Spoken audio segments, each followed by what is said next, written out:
Are there truckers in Manhattan? Well, maybe a few, but not yet. We've heard from a group that's made the public known that they have plans to publicly occupy the city streets of Manhattan. So what about these plans? What will it do, and what are your thoughts on truckers protesting? That's what we're going to talk about today. Personally, I don't know that it's really going to do much. We're going to go over some occasions in history where this very thing has been done. Canadian protests that we all remember got a lot of media attention. But was it the right kind of media attention? Was this received the way we thought? Also, over 72 million gallons of diesel were wasted due to idling during detention, costing the industry $286.1 million. We're going to talk about that too. Today, we're going to cover a lot, but we're not covering as many stories as I usually do. We're talking about this group, a group known as the Truckers Movement for Justice. We're going to ask ourselves, what are we fighting for? Can anyone honestly answer that question?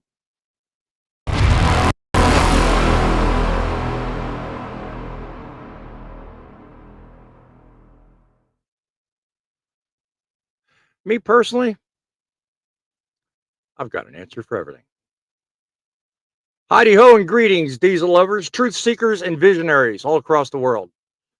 Boss Man here, coming to you live from the Truckin City mobile studios. God, I'm tongue-tied starting off. Today we got something that's about to slam into the heart of New York City like a fully loaded rig, tearing down I-95. But worry not, because we're diving straight into a showdown like you've never seen before. We're actually going to make sense of it. Protests, semi-trucks, Wall Street. Yeah, we've been there before, haven't we? That's right. It's all going down in Lower Manhattan. Coming up soon. So I want to bring you aware to that and talk about one other thing. One of the reasons they're fighting is due to Wall Street.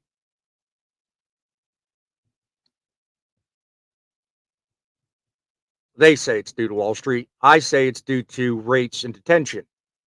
But that's only part of it. I've got a story highlighted in Transport Topics that pretty much says, yeah, it's time to make some adjustments and time to start thinking of things. But the question is, do we start making these adjustments and start thinking about it from an industry perspective? Or do we think about it from the perspective of what is it we're doing? A lot of us drivers sit and think, well, you know what? They've handed us a bad lot. You know, you can go from Florida to New York City on a good load. It's good mileage, but are you getting paid a good rate? Well, it depends. Who's the customer? What kind of freight are you hauling? Are you flatbedding? Are you running a reefer trailer? Are you just running a dry van? Have you been in this industry for 2 or 3 years? Have you been in it for 2 or 3 decades? You know, everybody you talk to has got a different perspective on the industry. They either look at it from a standpoint of, I like this. I'm getting treated well. I've got a good business. I make good money. And I'm confident that no matter what happens in my future, I've got this. Or they sit on the lot of, they work for someone else. That someone else happens to have put them in a situation where no matter what you do, you can't get ahead. You're working for 50, 60, 70 cents a mile, and your lifestyle back at home, your budget and all the bills you pay to keep the truck running. Okay, you can get ahead, but you can't get nowhere. Put in the comments if you can relate to that statement. I've been living a life as a truck driver myself for 13 years. One of the things that I have noticed is I don't care who you are in the trucking industry, you're never happy. So I have to sit back and ask the question, well, why is it no one's ever happy? Is it because the industry is really that bad? Is it because we don't understand fully what it is we're doing? Is it because the media publicizes and keeps everybody on the shoestring of maybe tomorrow? Put in the comments what you think is the problem with the industry. Do you think it's the media? Do you think it's the major companies like the Warners, the JB Hunts? Do you think it's maybe just the conditions that other people that have nothing to do with trucking, do you think they're responsible for it? Because honestly, in my opinion, I think it comes down to each and every individual. I think it's up to you. I've started today's broadcast out differently, and I know in the past I've gone directly into, who I am, what I do. But I honestly, I'm going to tell you, I'm going to cut through all the BS. I'm very passionate about this industry. Same time, I'm young, very young.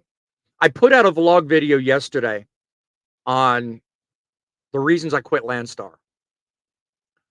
I don't know if y'all caught it or not, and if you didn't, go watch it.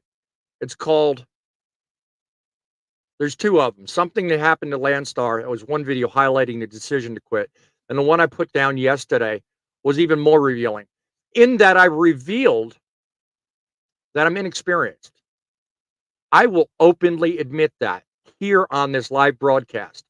And I will tell you, I have a lot to learn.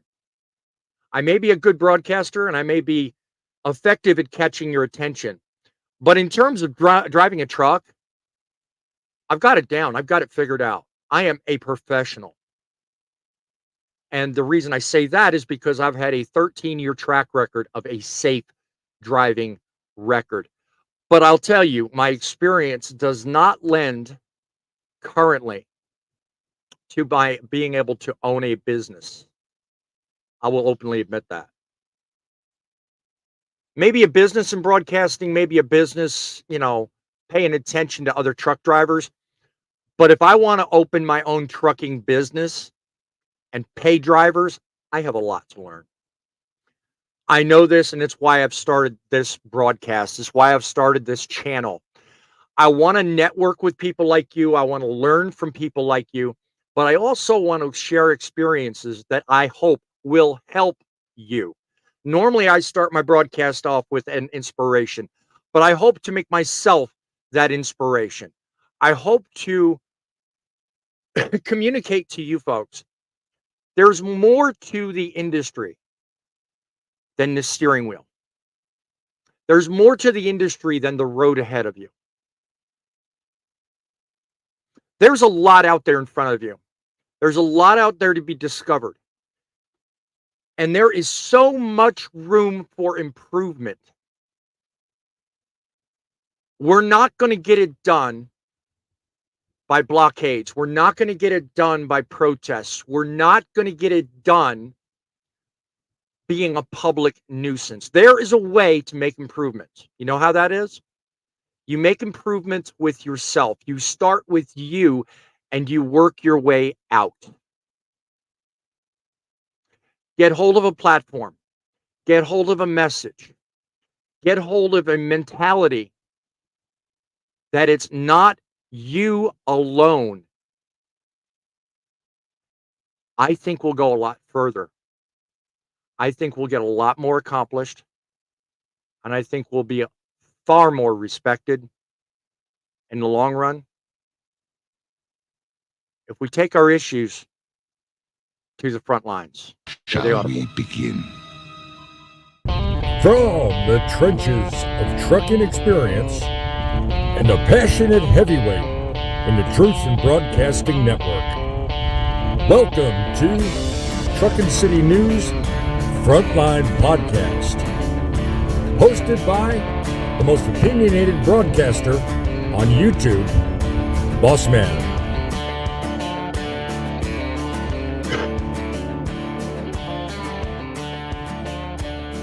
That's right. It's me, Boss Man, live and in the flesh. We are covering issues like no one else. We are giving you a show like no one else. We are providing you with a platform where you can sound off on issues that matter to you. Help start a movement. Join us today. Become a subscriber, like this broadcast, and pay attention because it's about to get real. We give you news that no other platform will. A lot of people can read the news, a lot of people can run a show, but we show you how it's done. We bring the issues front and center to you, and we give you a phone line and a way to sound off. You want to get in touch with me, Boss Man? Go ahead, call 860-785-3547, 860-785-3547. Go ahead and send me your thoughts on this story through the email. Send me comments. Send me links to news stories you think aren't covered right in the media. If you don't like the way it's covered, if you disagree with what's being said, you send me the link. You tell me what you like or don't like about it, and we can bring it here and talk about it. Making a difference in trucking. We can make trucking great again. I represent you, the truckers. I bring with me a panel that comprises over 100 years worth of grand experience on different areas. You got flatbedders, you got reefer drivers, you've got drive-in drive, you've got people that have experience in all walks of life. I welcome you in the audience to become part of a movement that will make trucking great again. It happens. One road, one code, one load at a time. I'm Boss Man, a man myself of over 13 years experience in trucking, 3 decades in transportation. I have started something called the Truth in Broadcasting Network. This golden microphone every weekend will sit here and be open for you, talking about stories that affect you. Given a skill granted by God with the ability to read a story, creatively write an opinion, and deliver to you that which you need to hear. We're going to dive straight into what I think is issue number 1. And that is this whole thing about detention. This whole thing about detention really is what started it all. A group of guys got together and he said, you know what, enough's enough, okay? You want to know what's really happening in our industry? Let's talk about detention time. In a story that I will have highlighted down below in Transport Topics, a plague in the world of trucking, it costs this nation millions. Staggering 11.5 billion in lost productivity in 2023 alone. There's no telling what it's done this year. On top of that, another 3.6 billion went straight out the window in direct costs, all because drivers are being held up at customer facilities for hours on end. I'm talking about 40% of the stops resulting in delays. And if you're hauling refrigerated goods, well, buckle up. 56% of your stops are going to make you sit and wait. Got a couple of people on our panel today that know full well all about that. On top of that, another 3.6 billion went straight out the window because drivers are being held up at. No, look at me. I'm reading stuff over and over again. We got women drivers out there. Pardon my. I'm looking at talking points, but I'm also losing my place here. That shows you how passionate I am, right? We've got women drivers out here facing even longer delays than our male counterparts, adding fuel to the fire. And here's the kicker. While fleets are charging detention fees, less than half of those fees are even getting down to the driver level. Drivers are sitting, trucks are idling, and millions of gallons of fuel are wasted as we burn time, diesel, and productivity. But don't think this issue ends here. It's leading to unsafe practices. There are studies that say that drivers that wait longer become more unsafe. They bust through these deadlines, they skirt the rules, they do unsafe things, cause accidents, all with the edge of trying to get ahead of the clock. So stick around because this topic, it doesn't stop at this show. We're going to talk about this and we're going to see exactly what the panel thinks. And I want you in the audience to tell me what you think the magic solution is to detention time. Because I'll tell you what, detention's one thing. When it comes down to it, we really have to think about exactly what is being done here. Detention's only part of it. You know what? There's another group out there that thinks that wages are a problem. And to be honest with you, yeah, wages are a problem. So if you lease a truck, if you drive a truck and you're under somebody else's thumb, what, what's the The solution? concept of wage theft in the last 30 years has risen astronomically in our industry to the point where on any given day, Oscar and myself and hundreds of thousands of other truck drivers have their wages stolen. The idea and the concept of a working person working all week and not being paid or receiving their paycheck and thinking that, oh, this week, yeah, I'll make $350 or $3,500, whatever you like. And all of a sudden the paycheck comes up to be $150.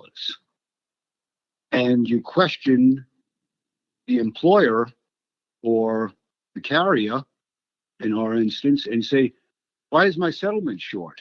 Oh, this. What's this?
Hey everybody, I'm sorry. We're having technical difficulties. The boss man has lost his mic. He'll be back in just a moment. Just hang on. We'll be right back.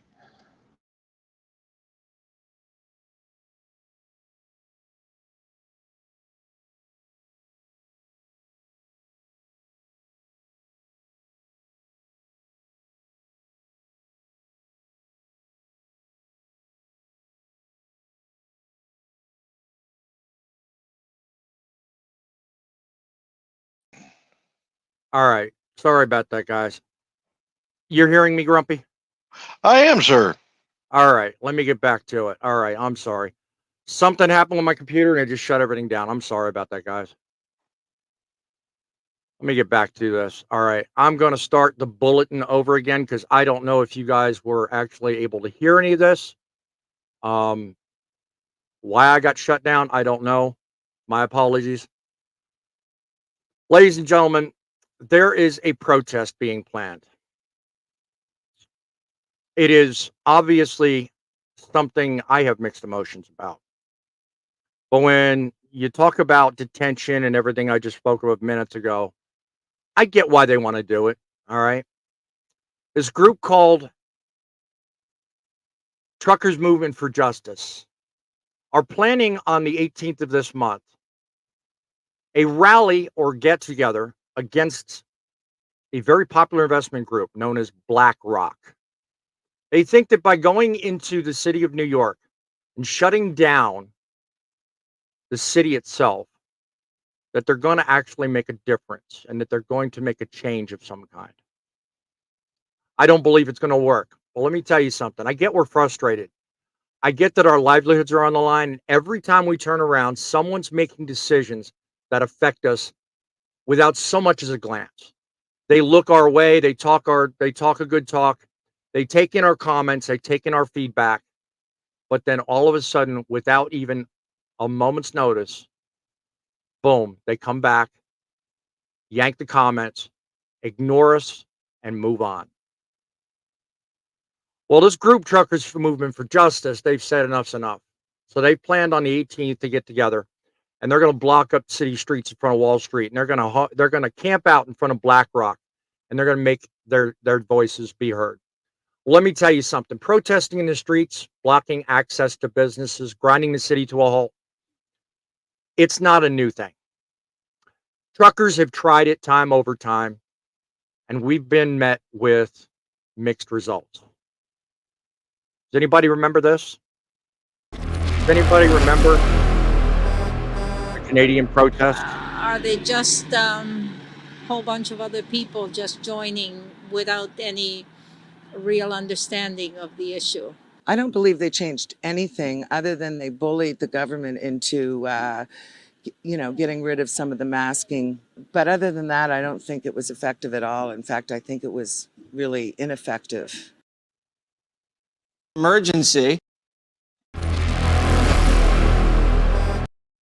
Sorry, guys. Nothing's cooperating today. I'm trying to get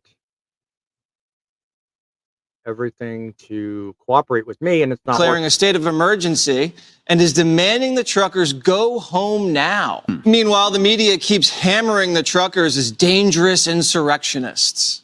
Everything is on the table because this unlawful activity has to end, and it will end. Some of the organizers of this protest, which, as I mentioned, started more than a week ago. The police chief says COVID protests are a, quote, nationwide insurrection. They do want to overthrow the government. A nationwide insurrection driven by madness. It's not just truckers. There's a lot of, I've heard there's QAnon supporters in the crowd. Residents that I have spoken to who say they feel terrorized. And White House officials are urging Canadian leaders to use their federal powers to break up the protests.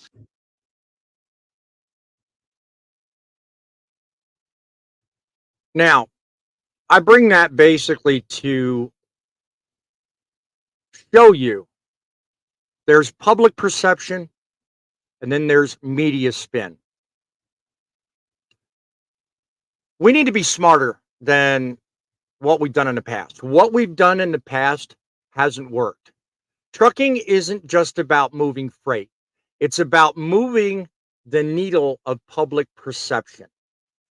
The public isn't watching the government. No, they're watching us. They're watching every move we as an industry make. Every protest, every rally, they're going to paint us as the bad guys. The government, they'll just sit back and watch us hang ourselves with our own rope. We need a new strategy. This industry's under attack, and it's definitely not being treated with kid gloves, but not in the way that you can fight by just parking a rig in the middle of the street. Okay? We need to engage people, really engage people, like we're doing right here. Not just on the roads, but in the halls of power. Okay? That means getting active with local governments, local media outfits, channels like you're watching now, people that see the industry the same way you do. That means getting active. That means getting loud. That means getting smart. This is where social media comes into play. My friends, you want to protest? Fine. Do it from the palm of your hand. Do it by flooding social media. Do it by getting on Twitter, on what's now called X, Facebook, Instagram. These platforms and what we're doing right now, they can give us the edge of giving us the attention without turning the country against us. And here's the kicker. If you don't vote, you're handing over your power to the government. Too many of us just sit back and think, oh, well, my vote don't count. I'm not telling you get involved in the presidential stuff.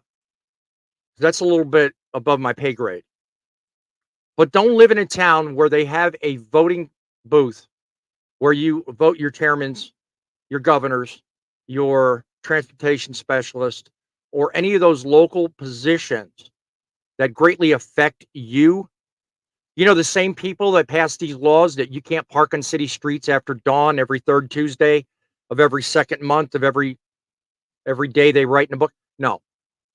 These people are the ones that are passing these laws that funnel their way up to be the FMCSA, the DOTs, the people, the policies, the laws. They're the ones we're talking about. These are the things that are what is getting us to the point where we want to go to New York and we want to sit on Washington, the Beltway. We want to sit in front of the Capitol. We want to look bad. We want to make everybody's life hell because then we are showing the, oh, woe is me thing. But then the media turns around and uses it against us years later. It's time to stop playing the victim. It's time to stop all this needless BS and start playing the long game. Guys, I'm talking directly to you. Get involved. Get on this channel. Get on others. Get on other channels. Get out. Get active. Get loud. And when you've got something to say it in the place it counts. Going to Manhattan, sitting on the Brooklyn Bridge, or whatever your brainiac idea is for a Stop Life Now movement or whatever, you know, it ain't going to work. It's going to make us look bad and it's going to hurt our future. Right here on this channel, we'll keep talking about it. We'll keep holding people accountable and we'll keep pushing for a better future for trucking. But we need you. We need you being sensible. We need you agreeing or disagreeing like you have the right to do on my show. And let's take back control. Let's treat trucking the right way. Let's stop clogging the streets. Let's stop making a nuisance of ourselves, the people that hire us. Let's start taking this seriously, guys. Let's make trucking great again by doing what's considered the right thing. Once again, I said I had a panel of over 100 years worth of experience. I'm not lying to you, my friends. I've dropped one out. I hope he comes back. Driving with John was on the panel. But as usual, I've gotten long-winded. This is how it works, folks. This is how I am going to run this show. I want you to seriously benefit from it. Most of all, I want everybody here to benefit from it. So let me ask you, Grumpy, what do you think about the idea of yet another chance at somebody clogging up the roads, making a statement, do you really think it's going to make a difference? No, honestly, it's not. Protesting does not really solve anything anymore, especially since social media networks are out here. Like you're saying, it's best to come on shows like ours or get yourself out there on your own lives and stuff and let people know how you feel, but do it in a sensible way, so that way people know what's going on and can comment back and give feedback. Because once that gets out there, then the big companies like CBS, NBC, all that's going to be like, oh, this is interesting. And then they're going to grab a hold of it. Now, that's to say that they may tear out what they want, which is usually what most news networks do, but that's how it's going to have to happen anymore, because standing in a picket line anymore, protesting, really doesn't solve anything. No, and just for your benefit, only because I know everybody in the Canadian protest, they really thought they were doing something. But you know what? Just doing a simple search, one search, netted this result. Declaring a state of emergency and is demanding the truckers go home now. Meanwhile, the media keeps hammering the truckers as dangerous insurrectionists.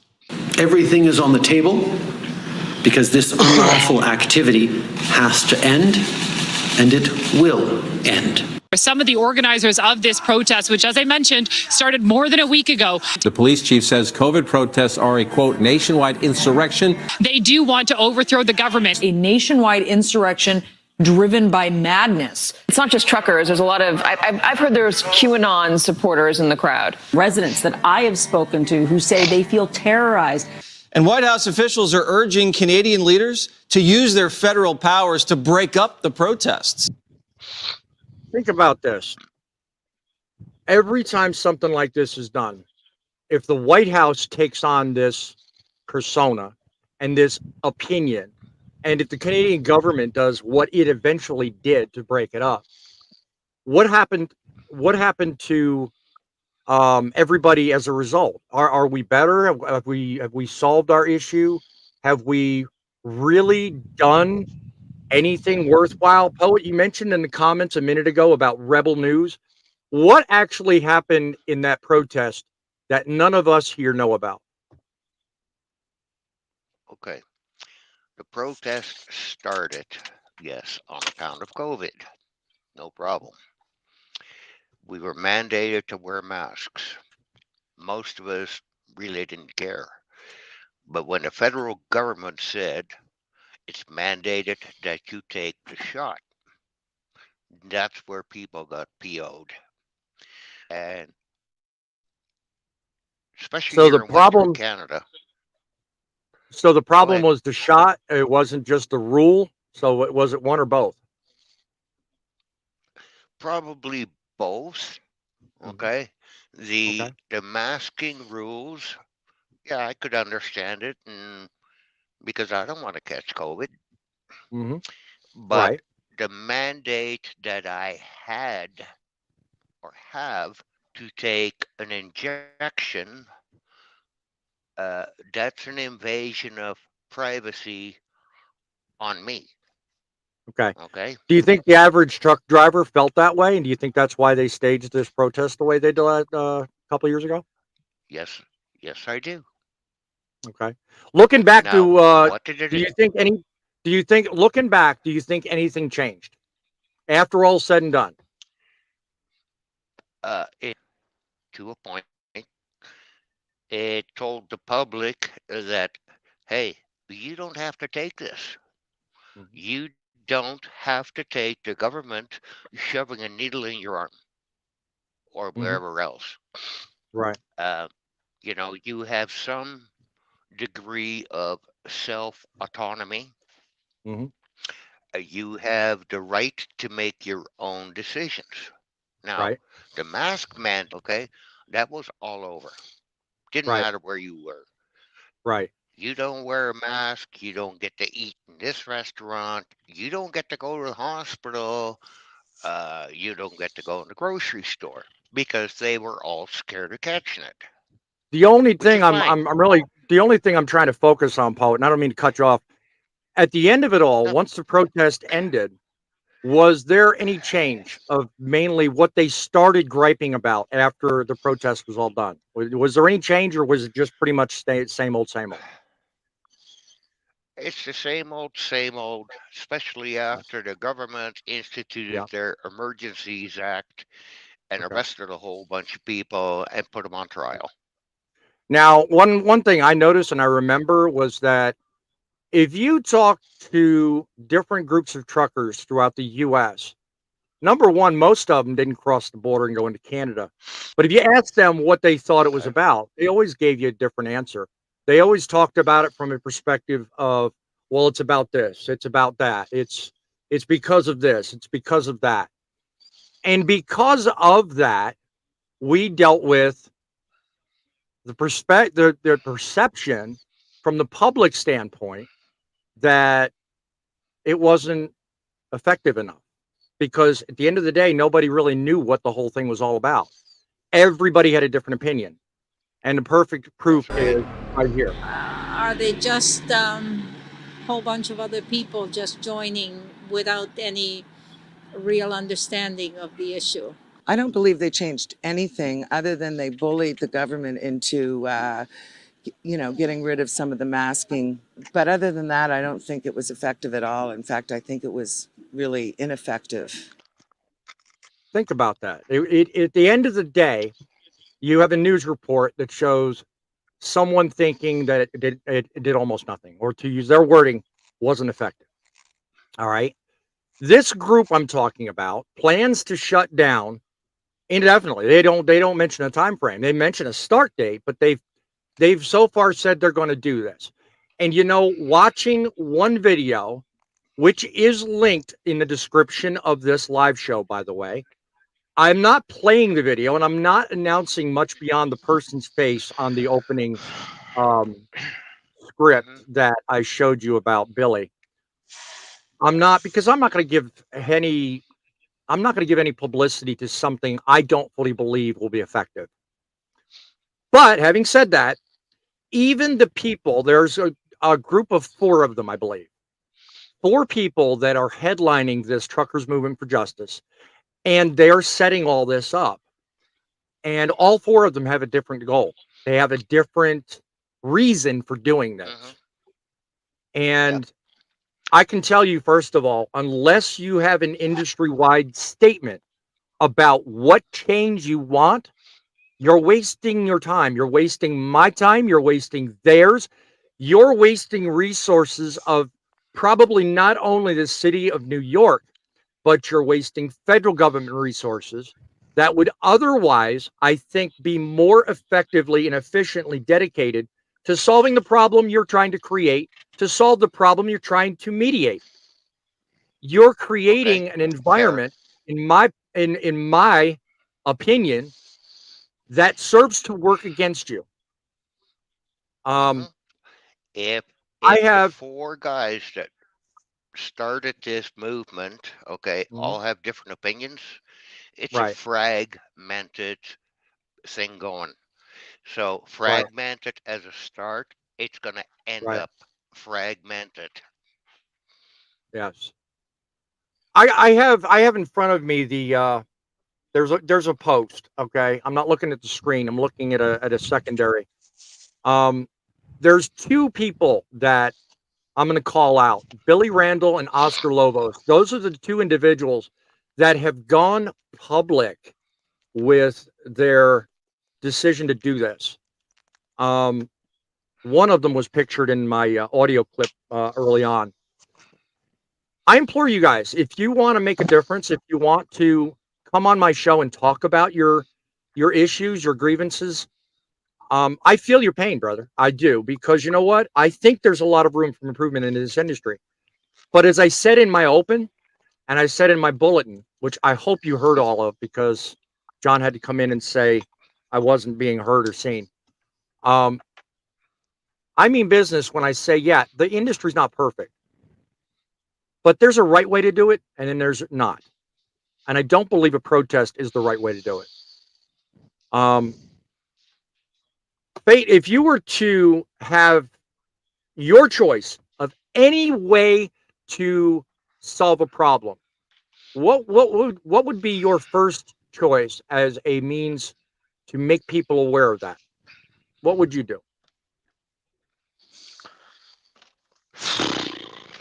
Wow, that's I'm putting you on the spot, but yeah, I mean, honestly, let me ask you the surface question. Do you agree with staging a protest to raise awareness of something like wages?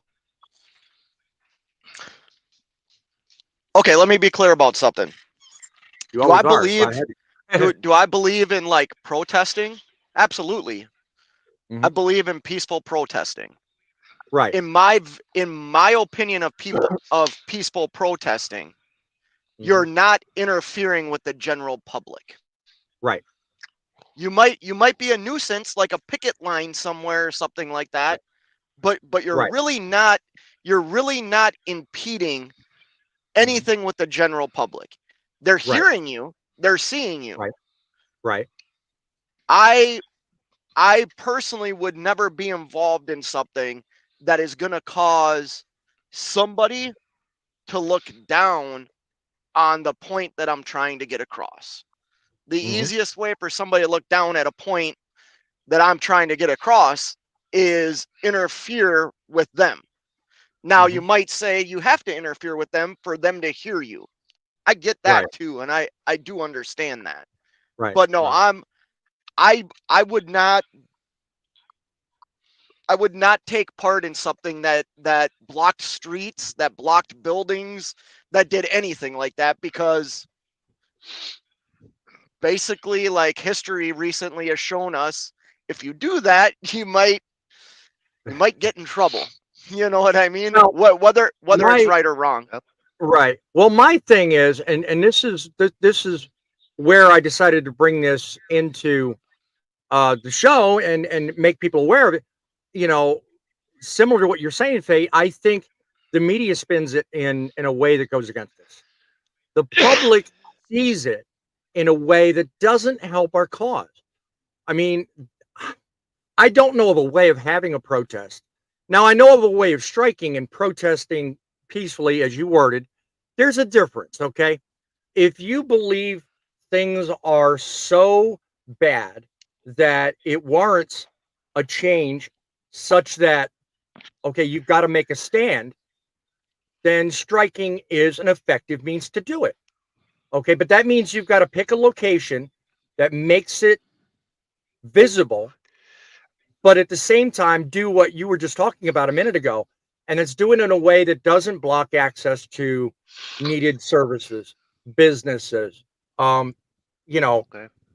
example, last year there was a lot of publicity about something called a slow roll.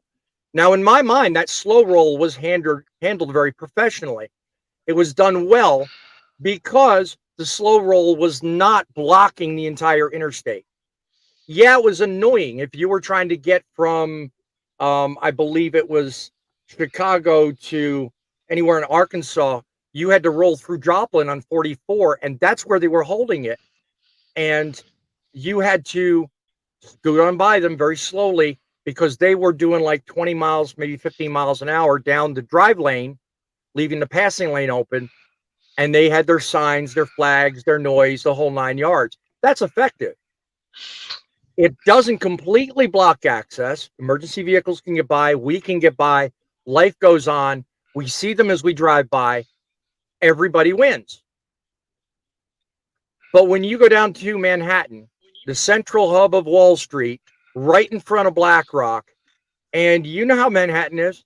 If any of you have been down in Manhattan, you know there ain't but usually only 2 lanes you can drive in.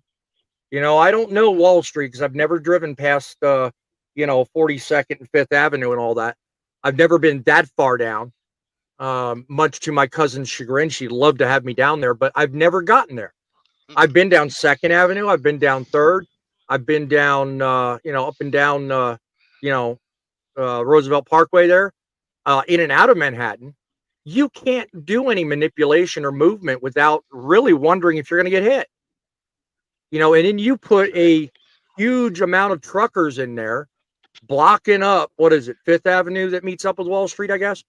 I don't know. I'm not geographically familiar, but you do that and you're actually gridlocking the city. I don't believe anything will be accomplished. I think a loud noise will be made. I think you'll piss off a lot of officials. And you'll get mad a lot of Port Authority police officers. But at the end of the day, I don't think the message is going to be effectively delivered, because as it stands, I don't think they all know what their message is. You've got one of them that represent the ILA or speak for the ILA. Now, for those of you that don't know, the ILA is the International Longshoremen's Association. They're the people that actually bring in, take down, and manipulate all the containers off the ports, you know, in both LA, Long Beach, the New York Port Authority, you know, all up and down the coast. If a container moves off a boat, the ILA's got their hands on it. It's the union. Yep. Okay.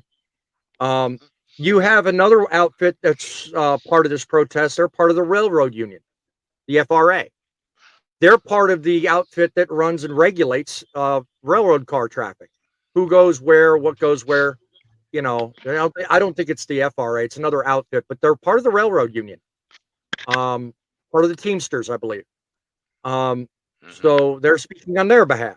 Then you got this fella, Billy. He's independent. He's not represented by any union. He's a hot shotter turned trucker, and he's got an attitude. He's been in the news. He's been all over the place.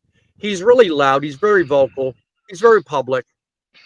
I'll give him credit. He's definitely not one to hold back. He speaks his mind. But everybody's got their in. Everybody's got their. If everyone involved had one message, I think it would probably be a lot more effective, but it's not. This thing they're starting, and I fear what's going to come of it is going to turn into another Canadian protest. Yeah. I think it's headed for disaster. That's my opinion. Put down in the comments, guys. Let me know if you feel otherwise. If you disagree with me, I want to hear. Donna's in the house. Hi, welcome everybody. Gotta be safe. Have a good day. Thank you for joining us. We don't have many comments, but I'll tell you what. I hope the replay gets a lot of attention, because I'll tell you what. I put my opinions out on my video yesterday, and I really don't think protesting is the way to do it. I think this is the right way. I think we need to focus on sending the right message.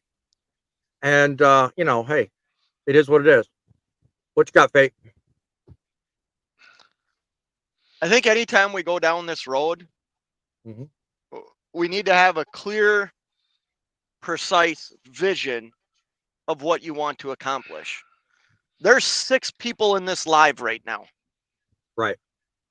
I promise you, we don't agree on, we all have different things that we deal with on a day-to-day basis that we would like to see change to make what we do better, easier, more profitable, right? Yes. I think putting together a movement requires kind of everybody to be on the same plane with having the same agenda. When you're talking about 3-4 different people all having different opinion, like having their own agenda, fighting for a certain union or a certain thing, man, that's your protest gets lost. Your message the gets reason, lost. Yeah, like I'm gonna go out on a limb here. My personal phone just rang, and it was my boss. Justin, I'm going to tell you something. If you want to be part of the show, dial the studio line number. I have my reasons for this, my friend, if that's why you're calling. If not, I'll get back to you as soon as I'm off the air. But that being said, I mean, that's the problem. We get lost in the messaging by the way things are done, and that happens more than you think. 860-785-3547. If you want to be part of this show, give that studio line number a call. I'll put you on, let you have your say. This show is here for you guys, and this is why I do it. Good, you know, good, did you want to continue your thought, Fate? I mean, I agree with that fully. I do agree. We so often get caught up in, all of the side issues that really the core message gets lost. It really does. Can I ask a dumb question? So, By all means, there's no Go such ahead, thing as a Poet. dumb question. Fate, you go ahead first. Okay. Is like I kind of view trucking as like an independent thing. Even if you're working for somebody. Right. Like, why don't people focus more on like individuality? Like getting what they need, getting what they want, instead of saying bold statements about justice for truckers or whatever you said the thing was. Like truckers movement for justice.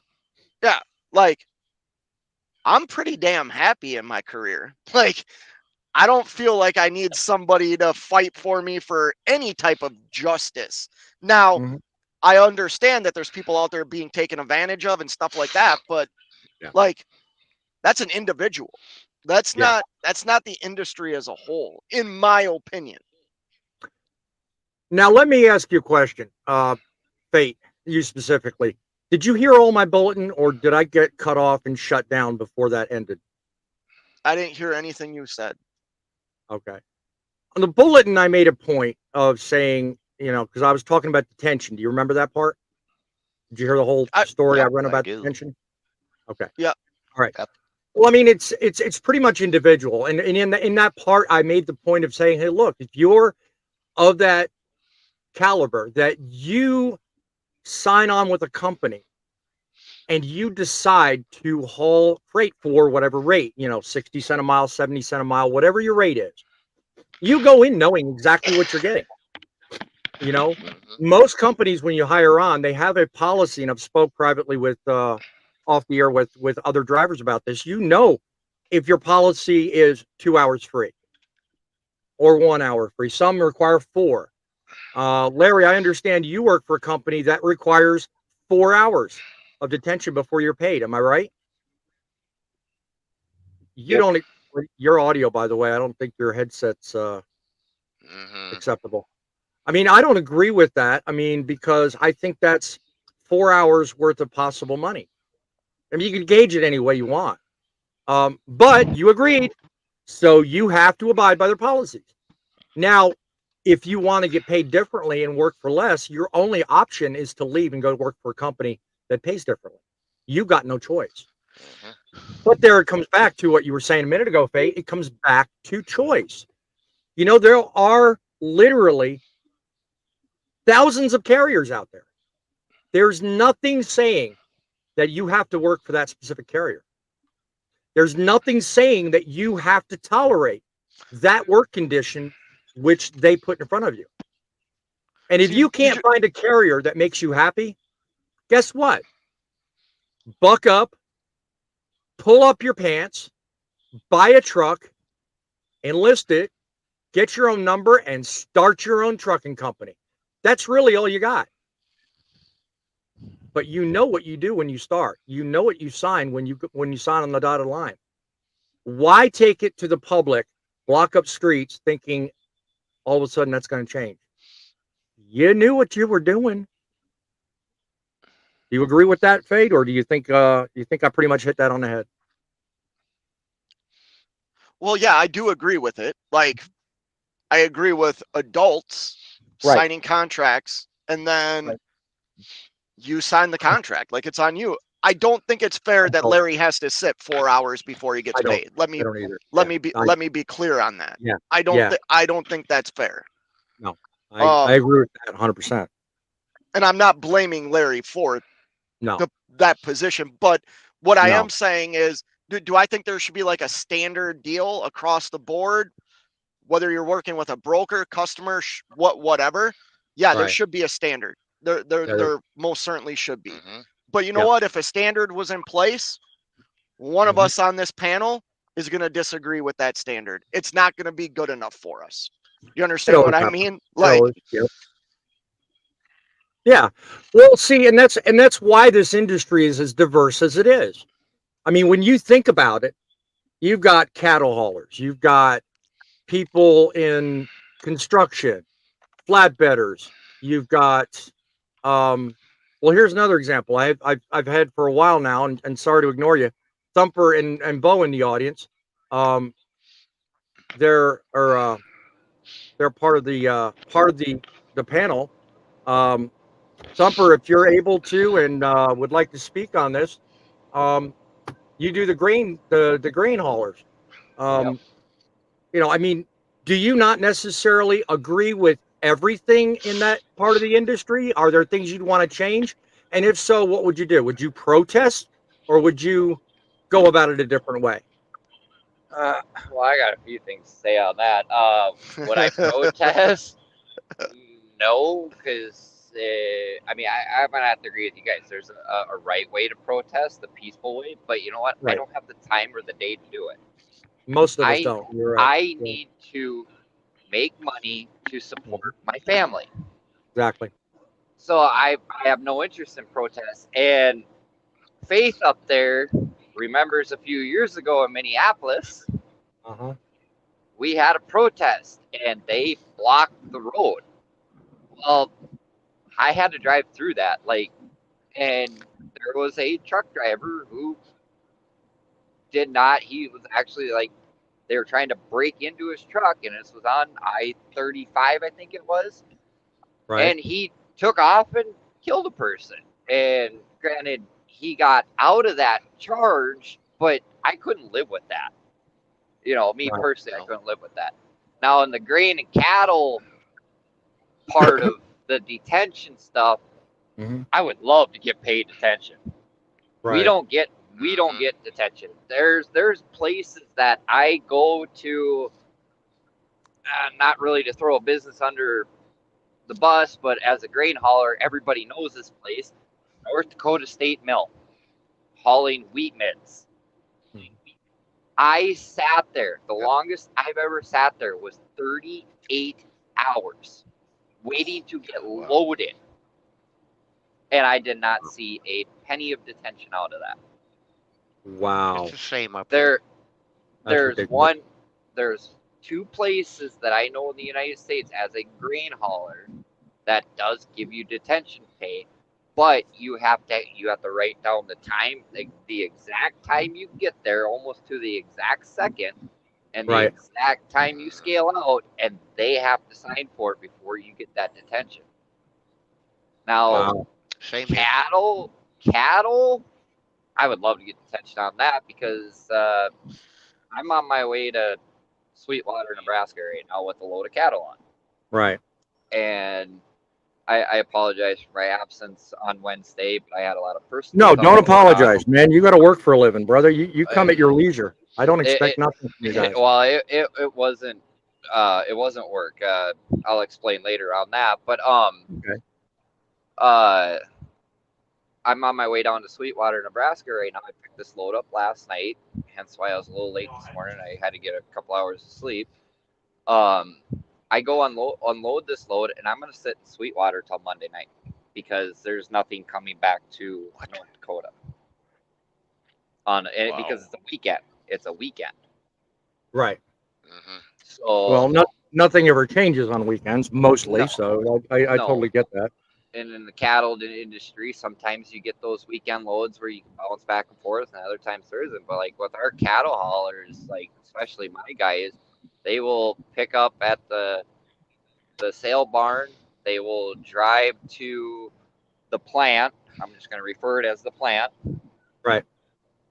They drop off, and generally they'll drive to Fargo or Jamestown, North Dakota, and they will sit there and wait until their next load, which is generally by 6 o'clock in the afternoon or 6 o'clock at night the next day.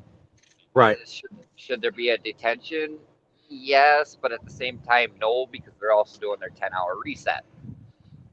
So, Do you think there should be you know, and there again, midlife's probably going to pick on me for making this statement or asking this question. Do you guys think there should be like a national standard on detention? Rather than being so diverse and rather than being so crazy, this company does this, or this company does that, where I get paid for one thing, Larry gets paid for something completely unreasonable. Picking on you, buddy. Should there be a national standard? I mean, do you think there should be at least a minimum, not a regulation? Shut up, midlife. Don't even go there. But at least let's talk about a standard that at least gives us a little something more than what we currently have, which could be anything. Absolutely. Our time is money too. Yep. I think there should be a minimum. I mean, but as Faith pointed out, it's not going to be good enough for everybody. You're going to have that one person. But to me, especially when the government's involved. Yeah, to me personally, something is better than nothing. True. Yeah. Okay.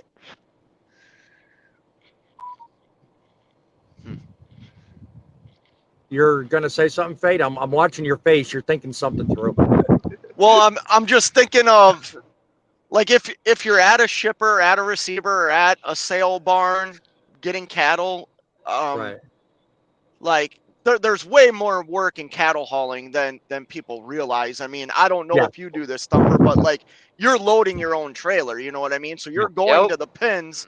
You're going to the pens and getting the cattle out of the pens into the trailer, setting up the spacers in the trailer, getting more. A lot of work. That's work. You know what I mean? Do I think there? Oh, go ahead. Sorry.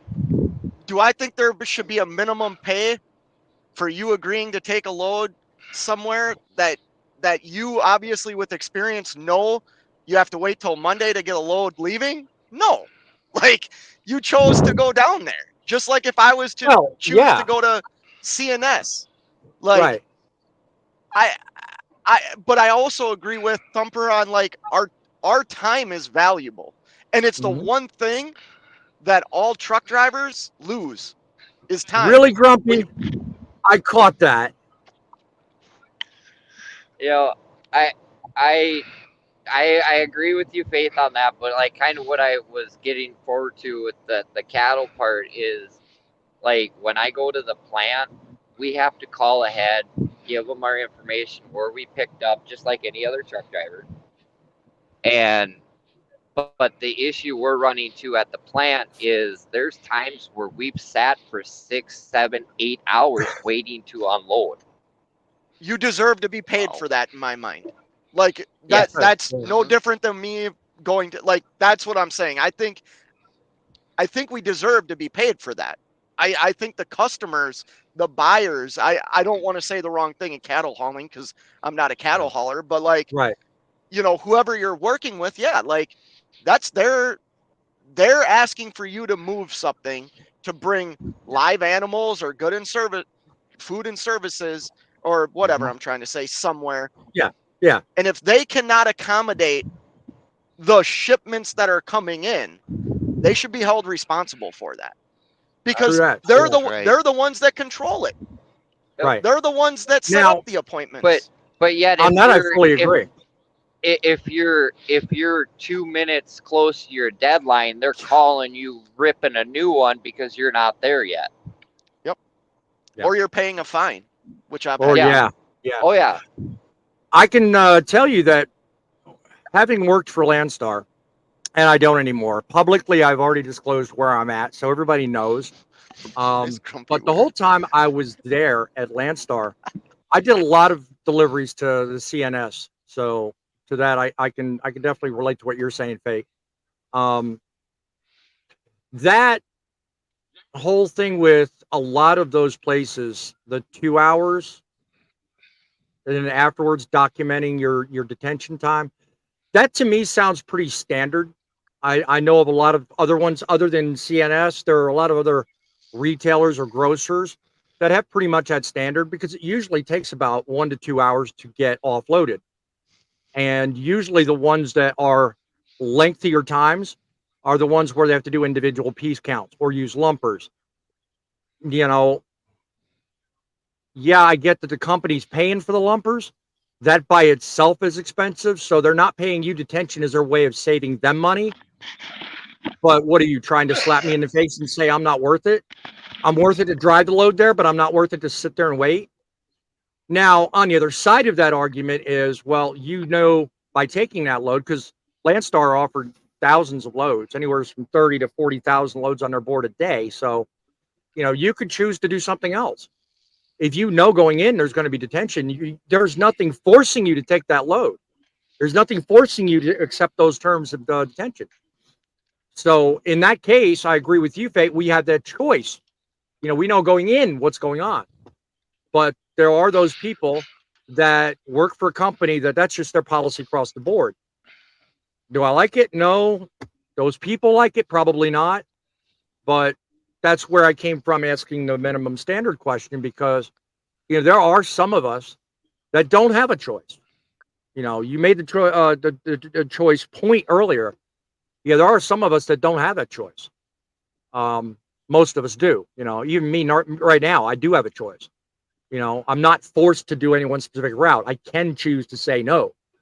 Not many of us out here, on this panel have that choice. But are you trying to make a statement, Grumpy? I'm just showing them I'm proud to look like my YouTube idol. Come on now. Okay. Statement heard. I don't know if the challenge is accepted or not. I'm the only one that knows how to wear a cowboy hat. With you, it looks like a freaking prop. Thanks. Just saying. Hashtag just saying. We needed that. That's right. If Faye was cracking up. Oh, I know. I saw you pop on and off real quick. I thought maybe you were playing with me. TJ Bull of the Woods. Trucking is the only industry that seems to work for free. Sitting at shippers and receivers is BS.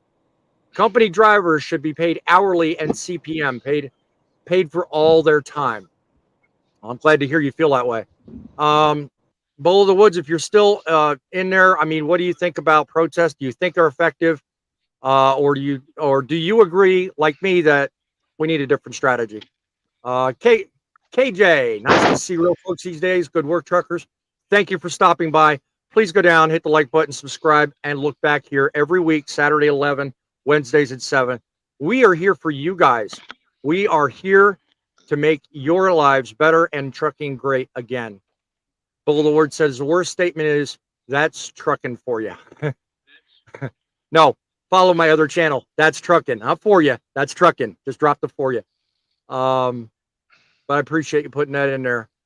Let me see here. So I'm no trucker. I am a machinist, but have loaded a lot of flatbed trailers. Well, we thank you for your assistance. Would rather have it loaded well than fall all over the ground. It's obvious that when Gov chokes out oil, fuel, they're trying to wreck the economy. I assume you're talking about the government. Oh yeah, he does. Different show entirely. Some states require drivers to be paid while sitting in shippers and receivers at minimum wage. For example, Washington. You know what? The left coast has their own way of doing things, and even that is minimum wage. Do you want to work for minimum wage? Really? I avoid the left coast at all costs. I just totally do not. And yes, I call it the left coast because that's what Rush used to call it. And I agree with it. Oh yeah, solar's cool, but don't mandate it. Panels and batteries are toxic when they wear out. Yeah, again, different show, but I appreciate your thoughts. Different tragedy. Current methods do not work unless all truckers are involved. Thank you. That's the other part. When you get these protests and you only get, here's a funny one. I'm trying to remember the details. Last year, 2 years ago, about a video was on Mother Trucker about one fella that lived in Pennsylvania. He was sick and tired of the way truckers were treated, so he was planning a protest. Guess where he was going to go? He was going to go all the way to Washington. Guess how many truckers, even though he got public and went on the news, guess how many truckers showed up for the protest? One. Nobody. No one had time. No one gave a crap. I thought one showed up because it was his friend. Well, maybe I it was think his you're friend, right, but as Thumper. far as- I think you're right. Yeah, as far as he was concerned, that was nobody. Because he was hoping on tens of thousands the way he was talking. I remember it. I laughed hysterically. I thought, now that talks about our industry. We can't even get one trucker to show up and talk about what's bad. And I thought that was just atrocious. I mean, I kind of agreed with what he was trying to do, but where's the unity? Where is the brotherhood? And that's hopefully one of the things I'd like to change. I'd like more people aware of what we go through. I mean, I'm not exactly going to stage a protest and go to Washington or New York City or whatever. Well, But my platform's here. Y'all are welcome to it. Everyone in the audience. Y'all have my email address, my studio line. I'm live for a minimum of an hour, twice a week. Come on my show. State your piece. Make it known. Do your part. Help the industry. That's how we get change done. That's how people become aware of things. Boss man, What's up? Go ahead, poet. Go ahead. I have a question for Fate. Sure. Because I am trying to understand what he is feeling. And this is going back to the protest. So I do agree that a fragmented start equals a fragmented end. Okay? You said you have to be united. A couple of seconds later, you say you have to be in it for yourself, which is, to me, fragmented. Okay, No, so that's not what I explain. Go said. ahead. No, that's not what he said. Okay. That's You wanna not clear- at all what I said. Yeah. You want to clear that up, Pete? What I said for like me is for me to be part of a protest, the protest needs to directly affect me.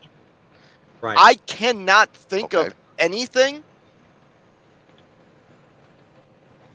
I mean, I'm sure I could if I had time. There's nothing that directly affects me that I would need to go out and protest for. Does that make sense? Okay. So Yes. what I'm talking about the protest though, like if a bunch of people get together, there should be a commonality, there should be a common goal in what they're trying to achieve. Yep. Kind of like what happened up in Canada. I do believe that was a pretty common goal. I know another guy that's a YouTuber that was there and things like that. But in the big scheme of everything, I think that gets lost. And once again, it has to directly, for me to be part of something, it has to directly affect me. Hence why I'm not in the union anymore. There was things in the union that I really disagreed with, that my voice didn't matter because I had to just be a sheep and follow along with everybody else. Right. Otherwise, it was not, it wasn't cohesive to what I needed. Right. And I think there's a larger degree of people in I think there's a large degree of people in the industry that kind of feel the same. So it doesn't surprise me that this fella didn't get anybody, because apparently whatever message he was trying to send didn't resonate with people. So, some messages actually bounce. It's a lot like creating videos on YouTube. Sometimes I make videos and there's like a handful of people that see it. Other times I make them and it goes out to thousands, and thousands of people can relate. So, I mean, it's kind of hit and miss. But if you get the right message with the right velocity behind it, enough people will back you. I mean, it's just a matter of, figuring it out and doing it the right way.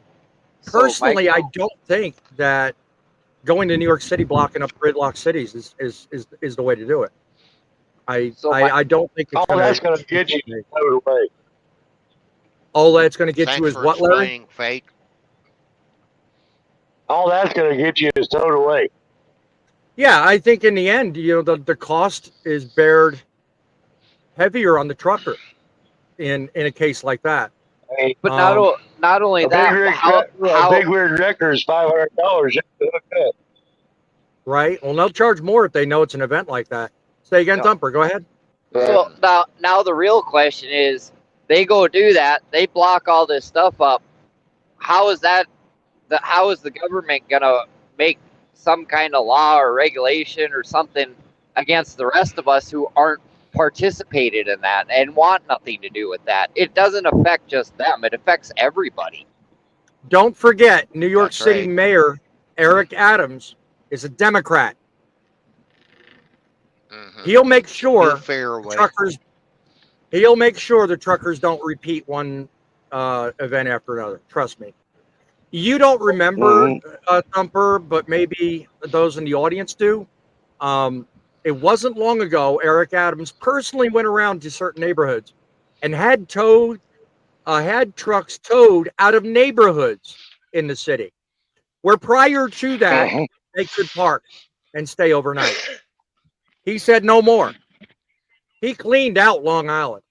Okay, that's how he feels about trucks. Now go to not Bronx. Go to Manhattan. Go down Fifth Avenue. Block up Wall Street. Watch what Mr. Adams does to your truck. Watch what he does to your movement. Watch what he does to your message. That man's going to step on you like a roach, and he's going to throw you out like yesterday's dinner. Well, So, I get that, you know, he'll be like that, but that, like, again, they're all the way over there in the East Coast. I'm here in the Midwest. You got people over in the West Coast. It's going to affect all of us because it's going to make us look bad. Yes, indirectly. Everyone in the industry looks bad when something goes wrong. And, you know, unless you control it in a certain way, you know, the media has a way of controlling everything. Really, they do. Hey, the only protest / convoy I could think of that was kind of successful was that coast to coast one from California to DC a couple of years ago. Not really. It was effective at getting out the message, but what they were fighting for didn't change. Well, that's their the messaging thing. was good. Yeah. Hold on. That's the thing. I think Thumper's right there in the fact of if your message gets out, that's how conversation and discussions start. Laws aren't changed overnight. Regulations aren't made, you know, I mean, we think they're made overnight because that's what the news tells us. That's what it gets blasted in our media inboxes and stuff like that. Right. But these things take time. So I think anytime your message can get across, but once again, the message can be like one or two things. It can't be 10 things. Otherwise, your message just gets distorted and lost, you know, and that's the problem with trucking. We all are independent people. We all have individual thoughts on what could make our day-to-day better. What makes my day-to-day better might hurt Thumper. You know what I mean? Like, Yep. Well, you put 10 truckers in a room, okay, and you ask them what the weather is like, you will get 30 different answers. Exactly. Yep. Exactly. Well, it's true. You can And it's like you said earlier, man. What's that, Larry? And it's like you said earlier. All four of them have a different opinion on why they're even doing the protest. So, if they can agree on one thing, right there, it's going to fail. Yep. I mean, just the point I was trying to make a minute ago. The media spins everything. I mean, look right here. The media will spin everything. You think your message is uniform. You think it's good, but then all of a sudden, what happens? Someone joins in and echoes something different. And other organizations then will hijack your cause and make it something it's not. Ergo, insurrection. Ergo, terrorists. Ergo, whatever else the media wants to spin, they'll turn it around and turn it into something. As what I said earlier. What's that? Basically, Grumpy? they'll tear it apart and make it what they want out of it. Yes. So I believe, and this is just my opinion. Correct, I believe, Bossman Jr. Yeah. I believe, and this is just my opinion. I believe a careful dissemination of whatever message you're trying to say is far more effective than any protest you could ever stage. TJ Bowl of the Woods, a statement about Washington for companies in Washington state that do business. It doesn't affect other companies. ICs from other states. Good to know. Thank you for clarifying that. Juju, new guys in the house. Already have traffic in Manhattan. How about going to block traffic on Staten Island? More sympathetic crowd over there. Well, you know what? I mean, thank you to Juju for making that point. Anywhere you go, whether it's Staten Island, the Bronx, the Queens, Westchester, Rochester, Syracuse, Joplin, Missouri, Sacramento, California. It don't matter where you're talking about. You're doing a protest and blocking access to anything will be hijacked by the media, by others that don't care about you, and will take over the cause. Turn it into something it's not. In the end, it will serve to negative your cause, hurt your cause, deepening your message, sounding off a bunch of alarms to a bunch of people it really would otherwise not need to get involved. If you want to get your message out, there is a far more effective way. I think this right here is a hell of a lot more effective. And I think it's a lot more because there are people here that want to hear what we have to say. Not a bunch of people that care less. When you block up city streets, when you block access to businesses, people don't want you. People don't care. They don't care if you live or die. You're in their way. Stands of transport. We should allow the market to punish and reward businesses on their practice. If we find a business not paying the drivers or having shady practice, we should not work for them. Yes, sir. Amen. Thank you for your contribution to the show. I mean, really, everybody has the same access to the internet. The internet doesn't need a protest.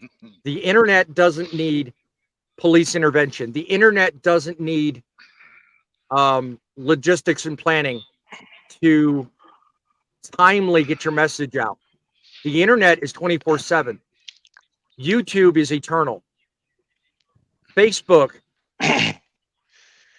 Twitter, Instagram, all these platforms, you can use them to your advantage if you know how to do it. One good example of this is the factor, like I watched a video here a while back of somebody, showing a protest that was getting out of hand at one of these meat processing plants. I agree with you, KJ. Thank you for that comment. And go ahead. I said, one good example is I was watching a video here a while back on these protests that were going on at meat processing plants. So the vegans that didn't like it and all that. Well, our good friend Fate there, he doesn't eat meat. And, I didn't see him out there and, being unpeaceful and stuff. He wouldn't join in on something like that because it would be blocking people from doing their job as well. Really, Fate? That's nice to know, my friend. How'd you like it when Grumpy picks on you? No, I think that was actually all of a sudden he's like, this protest at a meat plant and stuff. Yeah, like I would never be part of that. Why? Because it's my choice. I chose to eat the diet that I eat. I'm not doing it for environmental like I eat what I eat because it's what I want to eat and it tastes good. You know what I mean? Precisely. I don't expect anybody else to do the same thing. Right. Guys, I'll tell you what. Choice is just that. Everybody out here has a choice to make. And you know what the choice I make is? I choose to be effective with my messaging. I choose to do it the right way. At the end of the day, the best way to get your message across is consistency. You have a way of doing that right here on this channel, but blocking the city streets, not going to work. And if you're out there and you're part of this outfit, I urge you, reach out to me. I'll have you on the show. I'd love to help solve these problems. There's a right way and a wrong way. Taking a bunch of trucks down into the city, blocking city streets, it's not going to work. I'm pushing for a positive in this industry because at the end of the day, it's trucks that make the deliveries. but it's you that make the difference. Make better choices. Help make trucking great again. Till next time, by all means, keep her rolling, folks.